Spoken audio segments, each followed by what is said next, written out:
A mere 25 days away. Welcome to the Voice of College Football, USC.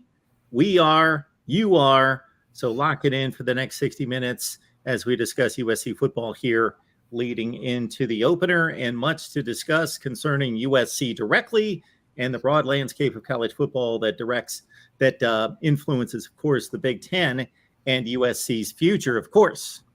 The guy that makes it all happen right here on the Voice of College Football SC is, of course, Matt Zemek from Trojans Wire. Hey, Matt.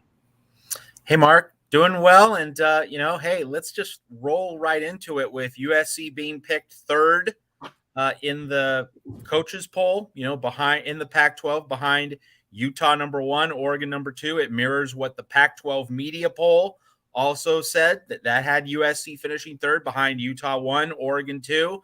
So some USC fans might be angry. From my point of view, it's beautiful. Like, it's free motivation for Lincoln Riley. It doesn't cost him a game. It doesn't cost him any money. He has an easy motivational tool to just throw in front of his players. Okay, Pac-12 media doesn't believe in us. National college football coaches, they don't believe in us. He can easily sell an us against the world. We're being disrespected. We're not being valued. We're not being taken seriously. It's great for a coach, so I understand if fans are upset, and I will readily say, wait, coaches think that an Oregon team quarterbacked by Bo Nix is better than a USC team quarterbacked by Caleb Williams? So just, logically, my own mind, of course, I would not have USC behind Oregon. But hey, if the coaches and the Pac-12 media want to motivate the Trojans, that's great. That's great from where I sit. And it also gets the fans nice and riled up here on the Voice of College Football. So, Matt, my approach to preseason polls, and I will have a preseason ranking. Some people call it a poll. If you've got multiple people involved tabulating votes, it's a poll, but it will be my personal ranking. So it's not a poll. Is that until they play, you can rank teams whatever you want. If you want to rank Kansas #1, Syracuse #2, Rutgers #3, go at it. I am not critical of that, because until they play, it's either a list of teams that you believe to be the 1 through 25 teams in the country, or you are making some level of prediction. Some people view it as, I look at the schedule, I'm making a prognostication as to what I believe is going to happen at season's end. Other people say, don't look at the schedule. I'm just ranking the best team in the country, the second best team in the country, the third best, all the way to the 25th best teams in the country. And that's how I approach it. So to your point, I would think that maybe there's some backlash based on what's happened here in the last 2 months concerning USC and UCLA, possibly nationally, but maybe more so in the Pac-12 among media, to say we're going to put them in their place until they prove us differently. Why don't we knock them back a little bit? They are coming off, and you, more so than any team or any program in the country, separate 2021 and what happened versus 22 at USC. But still, until they prove anything, they were a 4-8 football team last year. Yeah, that's true. When in terms of my view of polls, just in case Trojan fans, people watching here on the Voice of College Football, don't know where I come from on the question of polls, I think we shouldn't have any polls until November. I think we should just watch September and October football, take it all in, evaluate the teams, see who's good, see who's not, look at the good matchups, look at the cream puff schedules, home, road, neutral, weigh it all, put it in a blender. And then in November, then let's talk polls. Then let's talk playoff. Then let's talk about all those kinds of pursuits for various prizes. So that's where I come at it. So like preseason poll, it's junk food, but obviously it's going to get a rise out of people. One of the particular points you made is that sometimes people make their preseason poll evaluations as a projection, not so much like they think one team's better, but they're already forecasting the playoff. And that's really what poisons the well, because when poll rankings are basically projections, these teams have the inside track to the playoff, so I'm going to put them 1 through 4. We have immediately discarded which team is actually better. And it's not about, it ceases to become evaluating two teams and how good they are. It's just about projections. And that's the same school of thought, which for decades has informed college football preseason polls. This team was the national champion.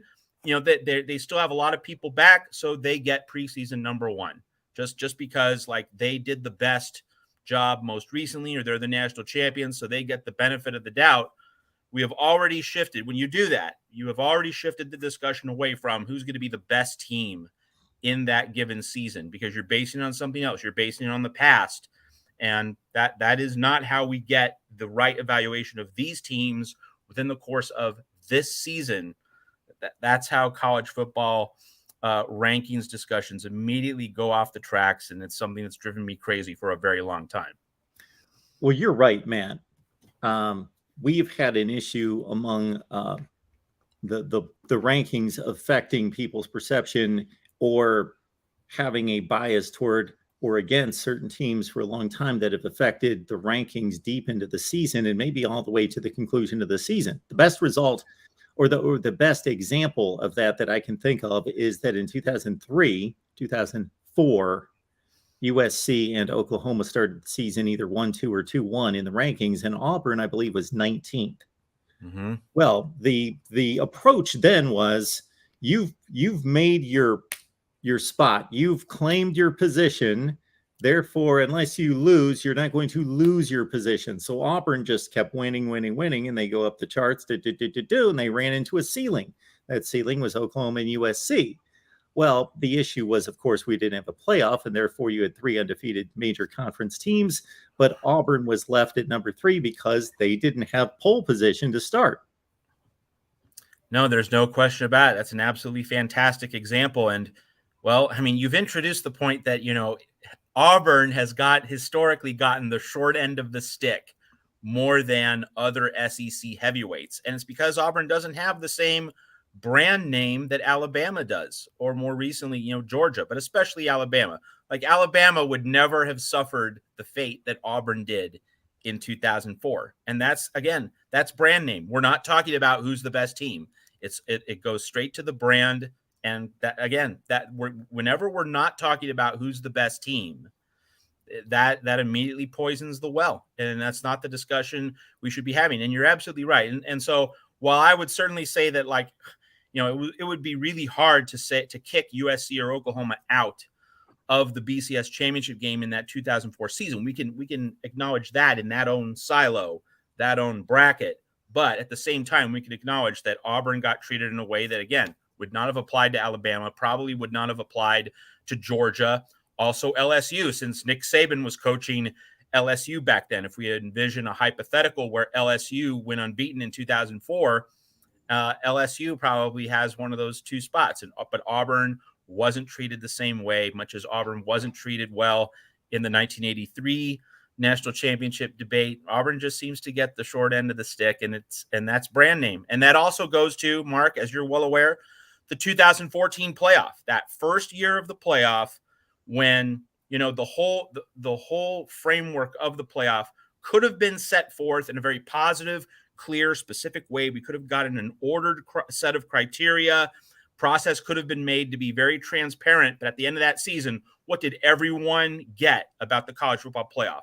That it was made for TV, that it was run by ESPN, that the helmet was going to rule out over and against any considerations of who was actually the best team. Of course, Ohio State got in over TCU and Baylor. I mean, we didn't know that going into the final weekend, but coming out of it, it's like the wool was pulled over from all our eyes. We were able to see clearly, oh, this is just a helmet thing. It's basically the BCS only with 4 teams instead of 2.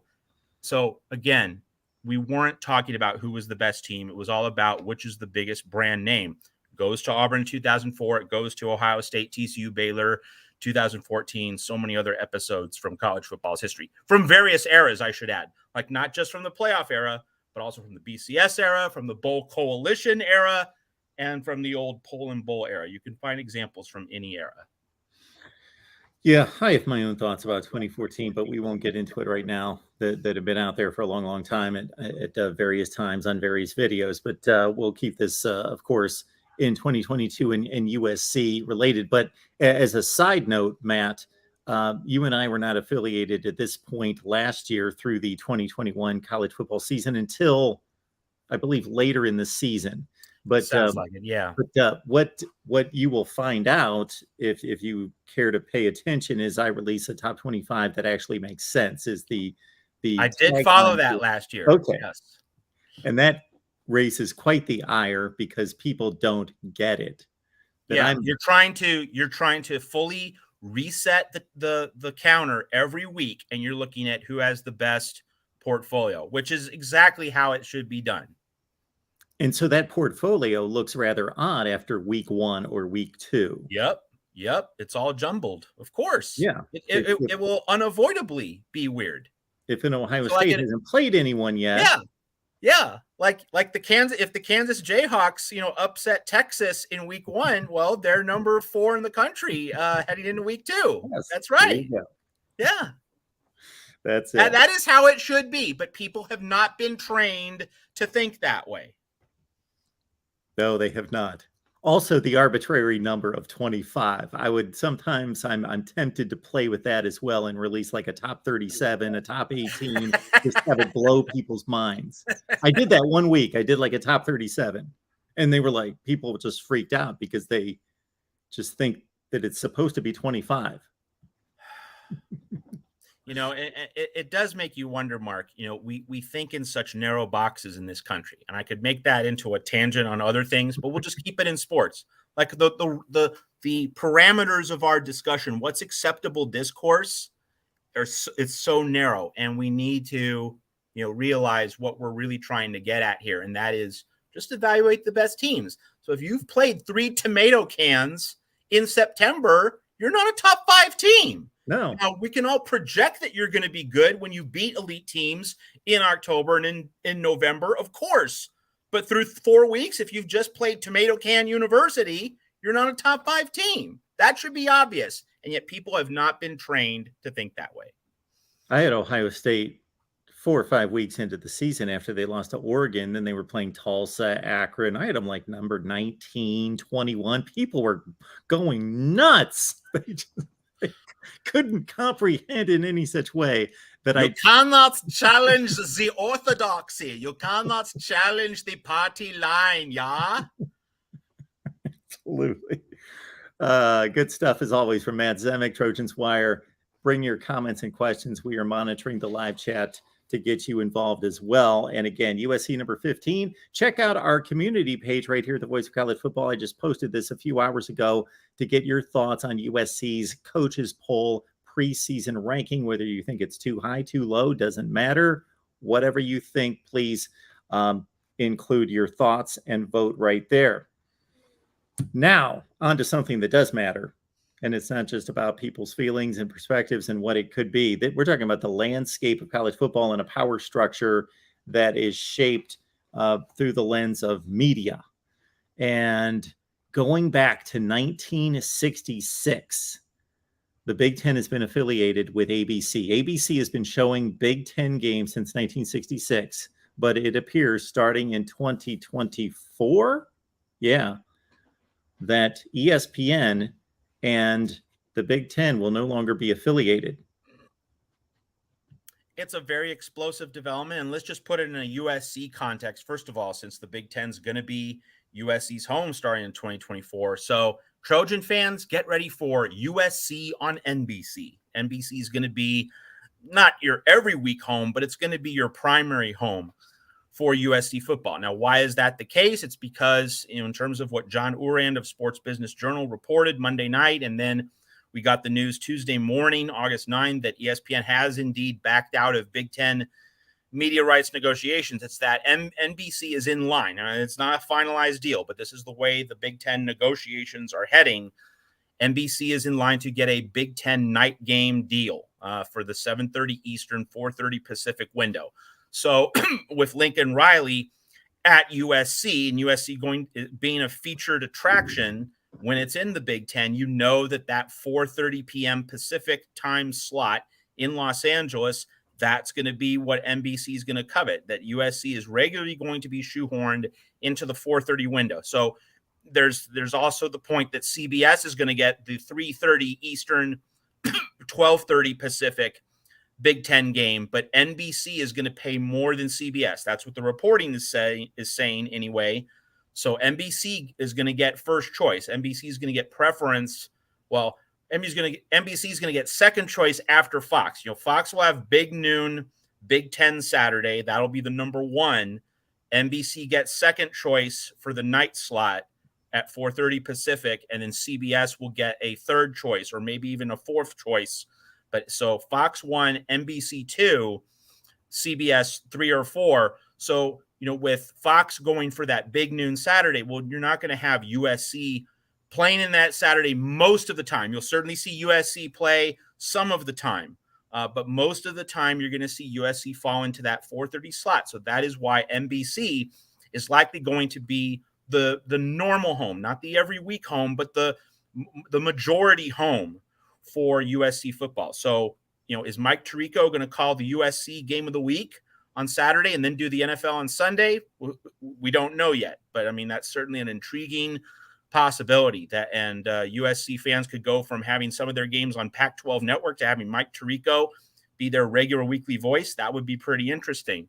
And I think a pretty welcome development for USC fans if they get it. Now, in terms of the landscape beyond USC, in terms of what this means, I think it means that Notre Dame's independence becomes even more secure and nailed down than ever before. Why? Because NBC, if it's going to have the Saturday night Big Ten game of the week and Notre Dame under the same umbrella, what's the incentive for Notre Dame to go to the Big Ten? We're already going to be either the lead-in to the Saturday night Big Ten game of the week, or we're going to become the night game. Maybe NBC flip-flops or gives, NBC, when NBC still has Notre Dame media rights, certainly in 2024 and 2025 before the Notre Dame media rights deal is renegotiated. Notre Dame's media rights contract with NBC expires after the 2025 season. So in that 2-year window of 2024 and 2025, when USC's in the Big Ten and Notre Dame's an independent, so you're going to see, well, for one thing, you're going to have USC and Notre Dame playing at night.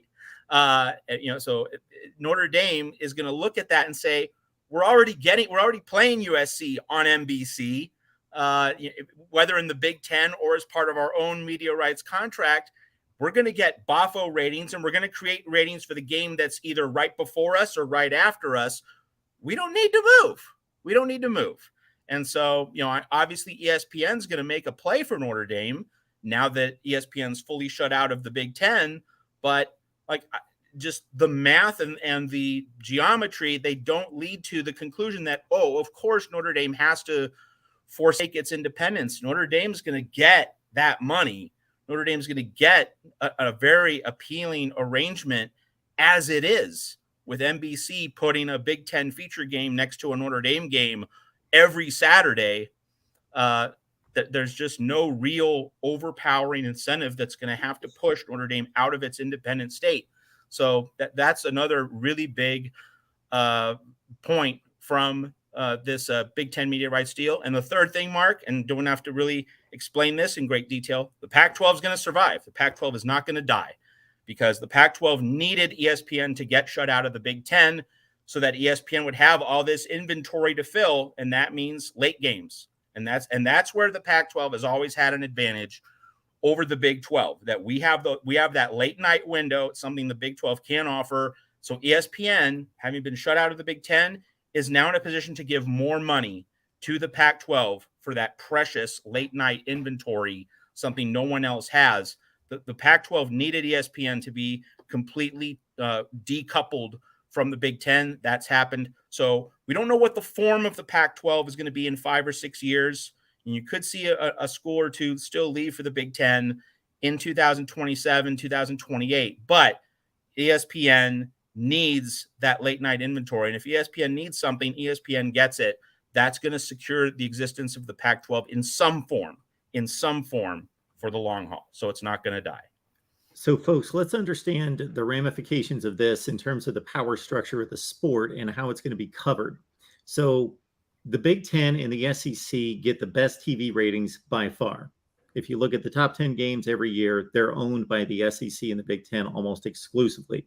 Okay, so the Big Ten is a enormous property. And regardless of what we have all perceived, and over the last 5 to 6 years since the Big Ten has been more aligned with Fox and Fox aligned with the Big Ten network and showing most of the larger Big Ten games, there has still been an alternating selection of games. So ABC/ESPN has selected the second most coveted Big Ten game and the fourth most coveted and the sixth most coveted. So there have always been marquee games, even though Fox has taken over primary rights to the Big Ten. The Big Ten has still had a major impact on ESPN with games like we will see in week 1. Ohio State, Notre Dame. That is considered a Big Ten game because it's in the home of a Big Ten school. And so that's a Big Ten selection by ABC/ESPN. That was their number 1 selection of the season. That goes away for the first time since the early 80s. No ESPN and the Big Ten since 1966. ABC and the Big Ten no longer are attached. So to extend on that, it's going to be interesting, Matt, because ESPN, although the perception has been, and the perception is largely reality, that the ESPN has given favor to the SEC because, of course, they built an SEC network and they didn't have to share with the SEC with anyone, excluding a primary CBS 3:30 game, and once in a while, like twice a year, a double header on CBS. That ESPN has shown all the SEC games and again built a network for the SEC 6 or 7 years ago. That now they've always had every major conference under contract. They've actually had all the conferences, all 10 of them under contract. This will be the first time that there's been a break, that ESPN and Fox are completely at odds, and the Big Ten no longer being covered by ESPN. Not saying that they're not going to show highlights and talk about the Big Ten. They certainly can't ignore it, but still, you would think that this is going to greatly impact ESPN's coverage of the Big Ten, and therefore Fox may also take its side that they're going to cover the sport in the best interest of its partners.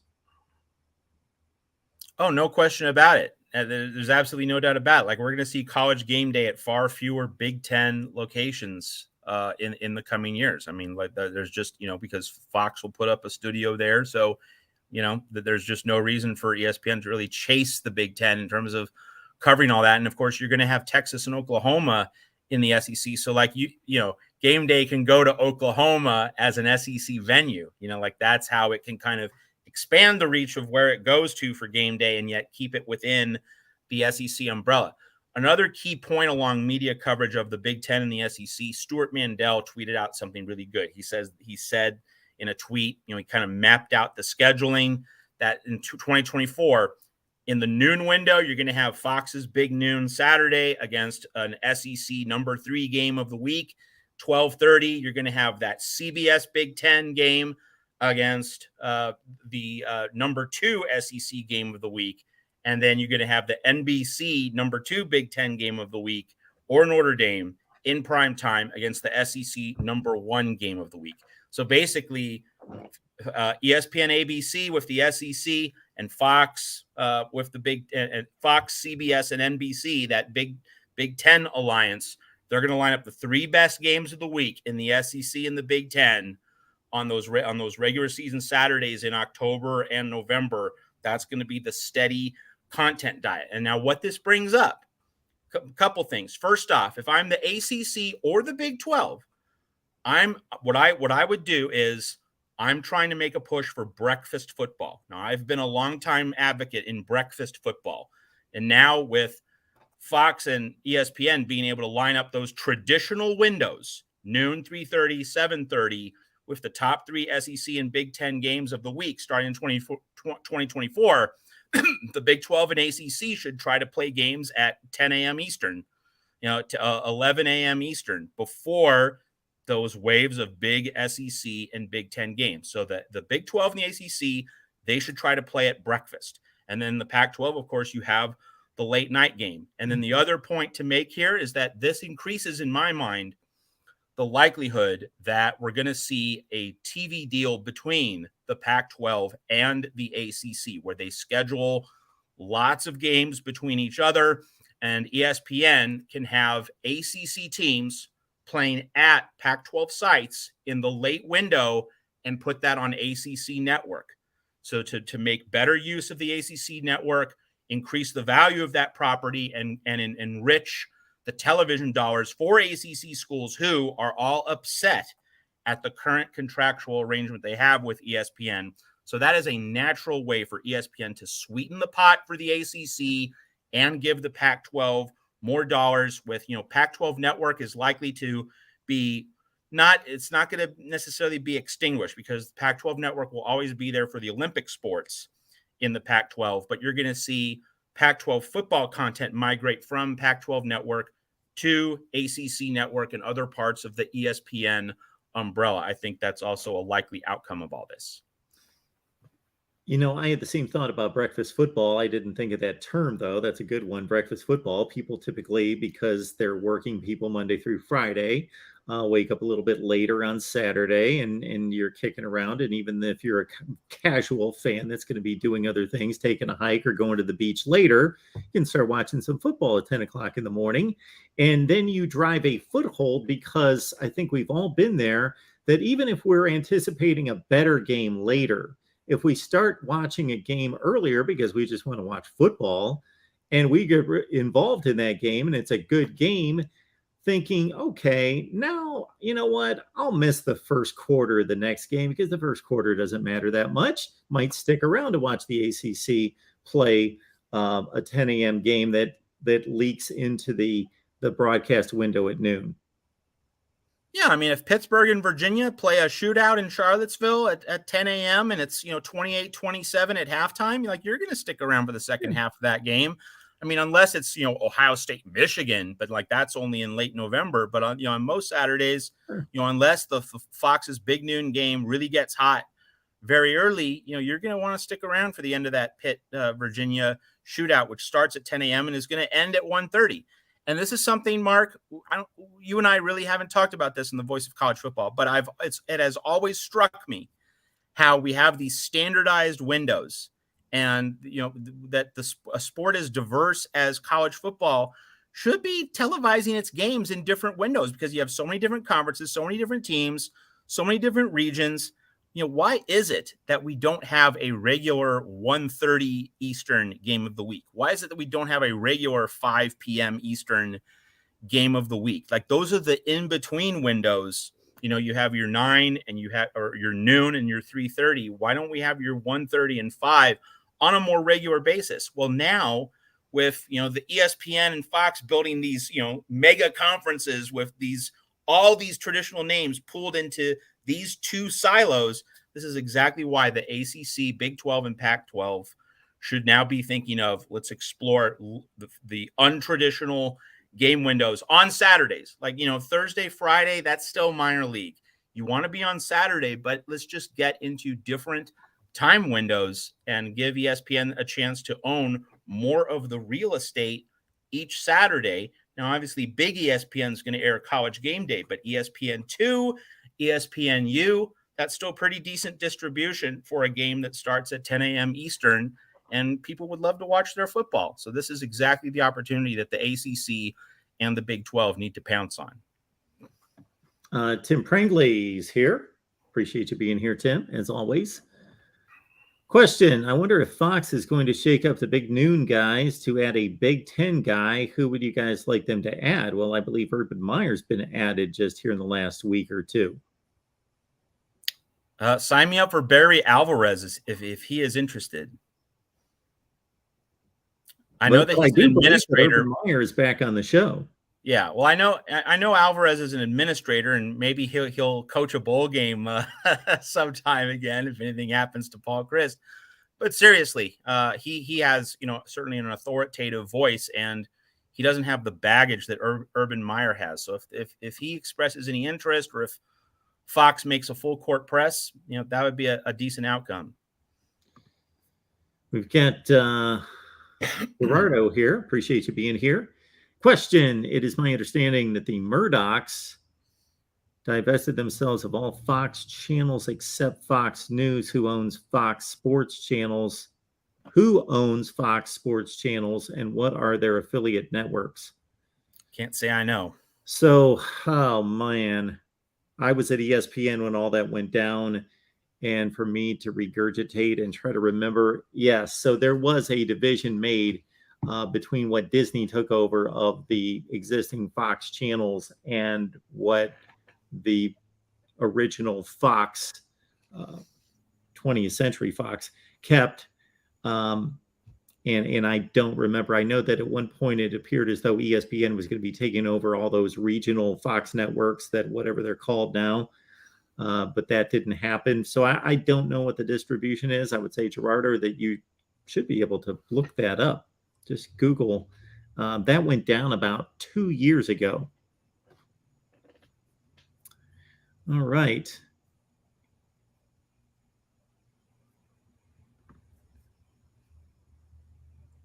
So we want to, of course, remind everyone we're here talk about, TV scheduling of sorts, online scheduling. And to Tim's point, this is not 1975. People don't necessarily turn on the TV at noon or 3 o'clock in the afternoon to watch things anymore. Certainly, there is a portion of the population that still is locked in on television, but we're now used to listening to podcasts that last 23 minutes or 41 minutes or whatever we want them to last, and of course viewing things at the times that we want to. Now, games are a different sort. That's one thing that has saved the broadcast industry and ESPN is the ownership of game rights, because as long as you've got games, then you have the one property that is unique in all of television. But just to remind everyone that we're here every Tuesday at 1 Pacific time, USC Football Talk. Bring a friend or two with you next week as we get everyone prepared for the 2022 season. So leave those comments, questions in the live chat, and we will get to them, because this is a fascinating development here that we saw coming to a certain extent. There was much speculation as to whether it wasn't as though ESPN said, we no longer want to broadcast Big Ten games, or the Big Ten was completely disinterested and was drawing sides. But it came to a point where the money that the Big Ten was demanding, which appears to be somewhere in the $300 million range for 7 years, that was the final offer made by the Big Ten, that the ESPN rejected that because that rights agreement included fewer of the marquee games that the Big Ten provides, so that they just could not come to a settlement. Let me step in here, Mark, and mention one thing. A few weeks ago when Tony Altimore came on here on the Voice of College Football on our USC live show, what was one of the things that we explored? We explored the notion that as the Big Ten and the SEC expand with all those teams, and of course, you're not going to have USC and Ohio State play every year, because they could meet in the Big Ten championship game, kind of much as you don't want other featured teams to meet in your set regular season schedule. Like, we don't see Alabama and Georgia playing every year in the SEC regular season, because that meeting in Atlanta is the likely outcome every year. So you're not going to see USC and Ohio State play every year. But how can you have USC and Ohio State and USC and Michigan and the other top teams in the new look Big Ten play more every year? Conference semifinals. And so this media rights development, what does it allow the Big Ten to do? You can give one Big Ten semifinal to Fox, and you give the other Big Ten semifinal to NBC. Maybe you cut in CBS like once every 4 years, just so CBS is not completely excluded. But obviously, NBC and Fox have primacy for Big Ten football rights. So slicing up this deal the way it's likely to go down, with Fox, then NBC, then CBS all having a foot in the door with the Big Ten, it lends itself to conference championship semifinal games and those high-end matchups, USC and Michigan in one semifinal, Ohio State and Wisconsin in the other semifinal. Money waiting to be made. I think this also increases the odds we're going to have conference semifinals, certainly in the SEC and Big Ten. Not sold on the other conferences just yet because of their brands aren't in the same class. But I think in the SEC and Big Ten, like by the end of this decade, I think we're going to see conference semifinal games. All right. Join Matt on Trojans Wire. Catch up with USC football talk on Trojans Wire with Matt. You can follow him, of course, on Twitter. You see his handle right there. It's very simple. Matt Zemek. Right there on Twitter. All right. And we will certainly answer any of the questions or comments that come in on the live chat. BRAYLAN Shelby's a top 150 player in the nation, and he has committed to USC just in the last few days. Top 15 edge rusher out of Texas. And that catches my eye when I review these commitment lists, and I do it like twice a day just to make sure I'm not missing anything.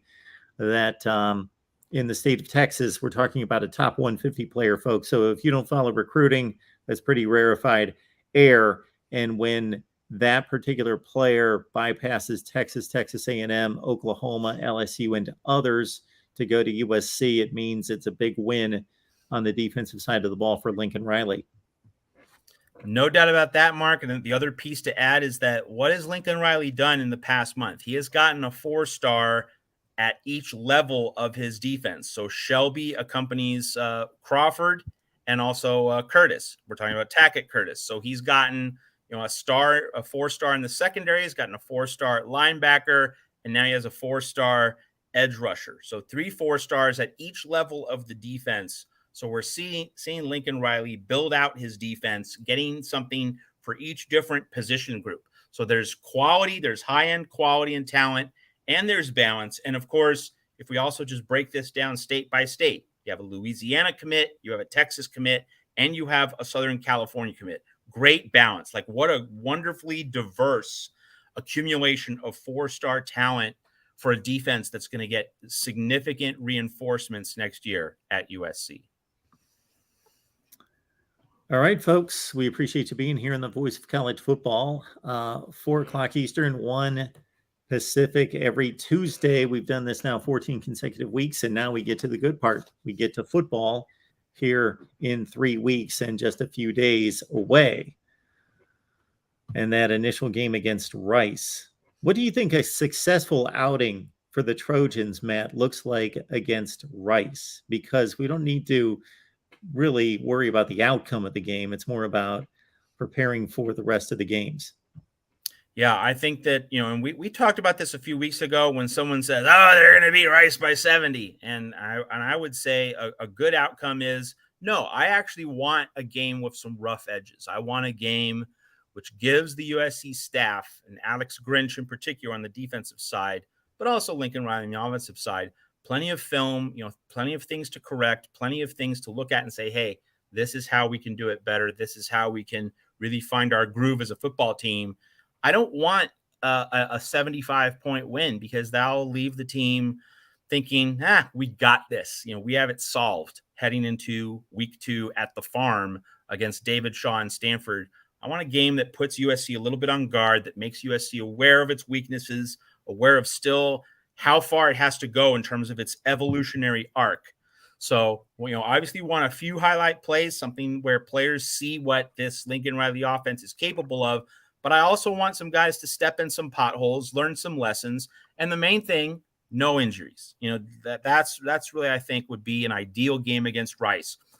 Enough highlights to build excitement, enough mistakes to keep everyone serious, and no injuries. That's really the 3-part plan for that opening game against Rice. Matt, getting past the 3 teams that are ranked currently in the preseason coaches poll and by Pac-12 media as being the contenders for the conference title, do you see anybody lurking in the shadows that could be an issue for those top 3? Yeah, I just recorded a Trojans Wire podcast. We're going to release it next week, not this week, because we still have the Riley files to finish up. But I just did a podcast with the editors of Ducks Wire and Buffalo's Wire. And our 3-way conversation unearthed the point that if there is a dangerous lurker in the Pac-12 beneath the top 3, which is going to be Utah, USC, and Oregon in some order, like the Utes, Ducks, Trojans, they're clearly the top 3 teams in the league, the class of the conference.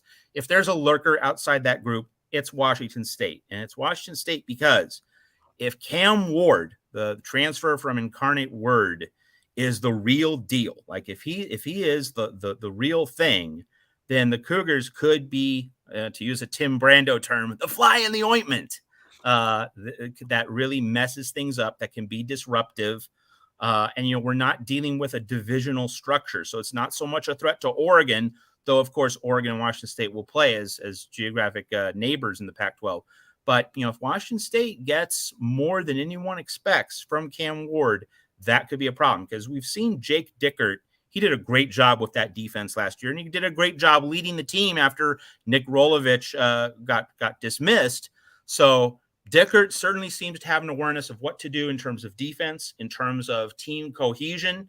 So if Cam Ward can be that final piece to the puzzle and can generate dynamic offensive numbers in Pullman, Washington State could be the lurking threat, which sneaks up on everyone in the Pac-12. Now, some will say UCLA because you have Dorian Thompson-Robinson returning at quarterback. With UCLA, and I don't say this as a USC blogger, like this is my thought, independent of any USC UCLA rivalry emotions. Prove me something on defense, please, Bruins. Show me that you have a legitimate defense. Chip Kelly had to fire Jerry Azzanaro, replaced him with Bill McGovern.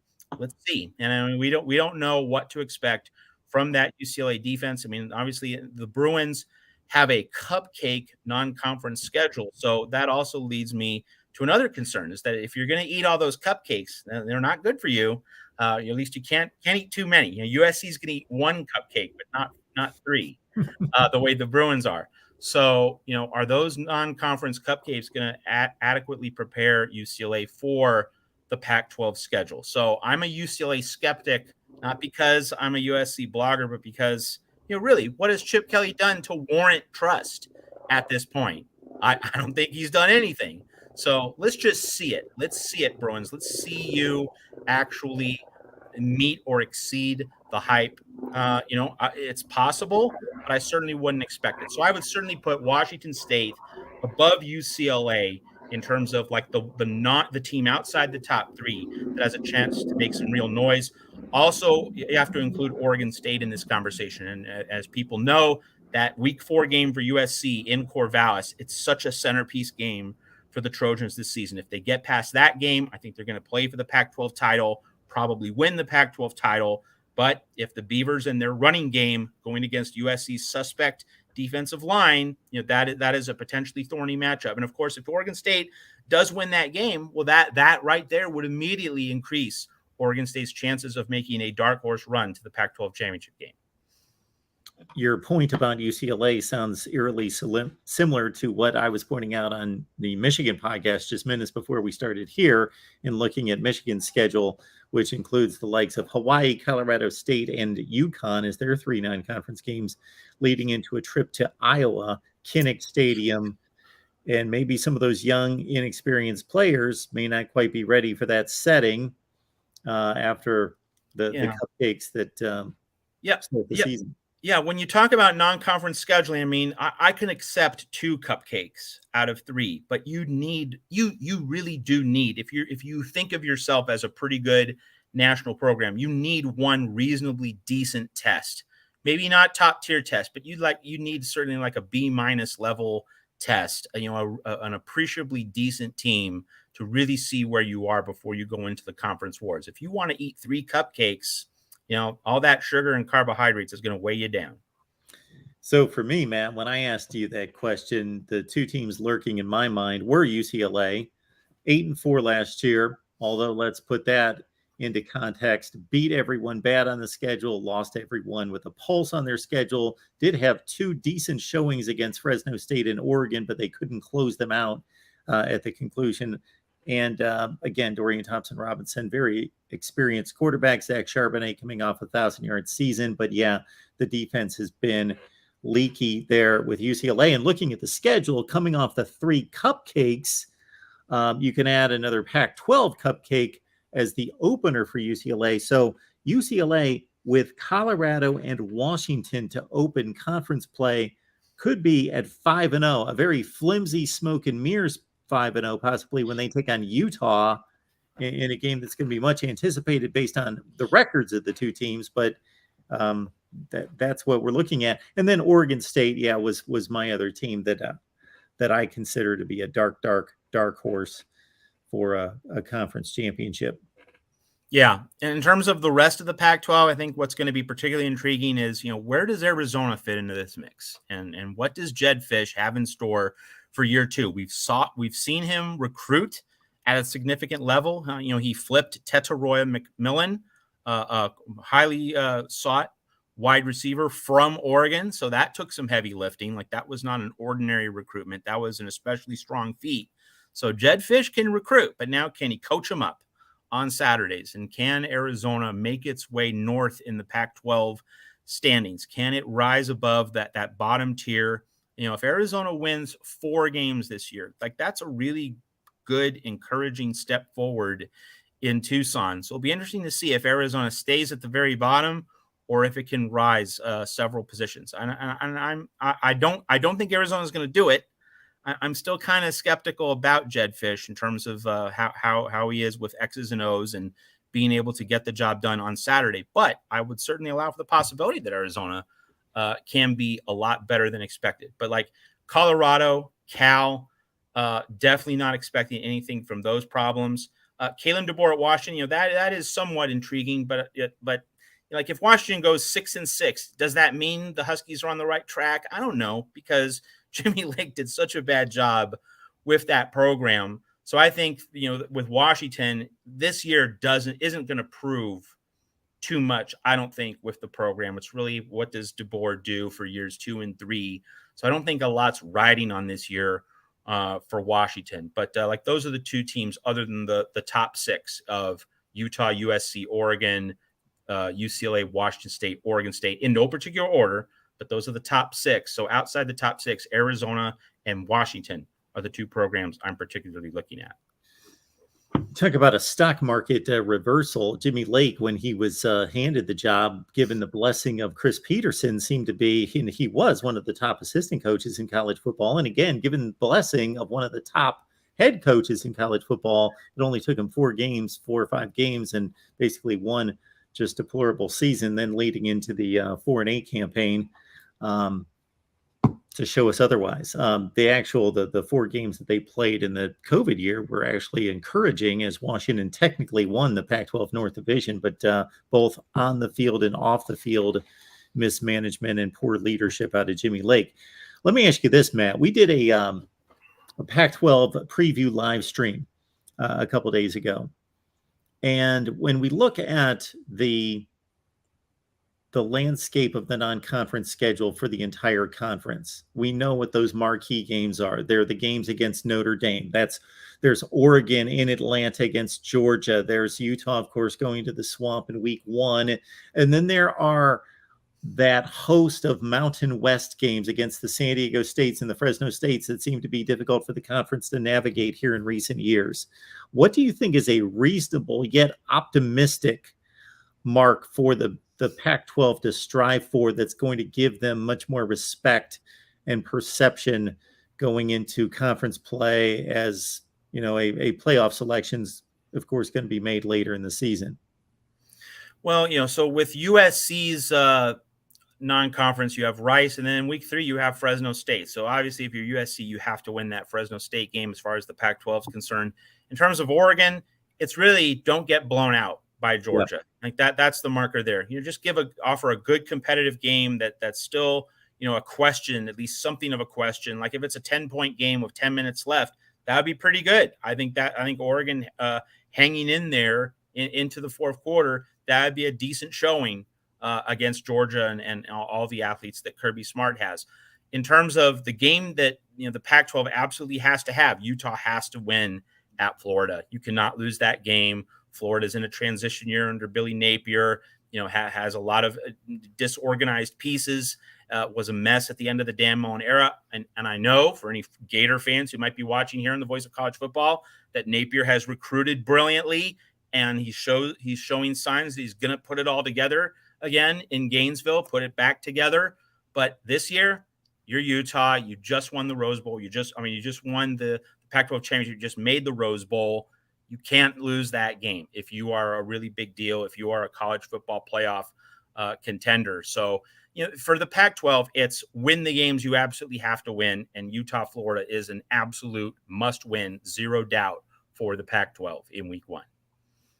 As LBC Trojan is letting everyone know, please hit the like button. That helps the YouTube algorithm. Matt and I enjoy doing this each and every week and would love to do it for a long, long time. And we need your help and support, though. So please support Matt at Matt Zemek on Twitter. Follow him there.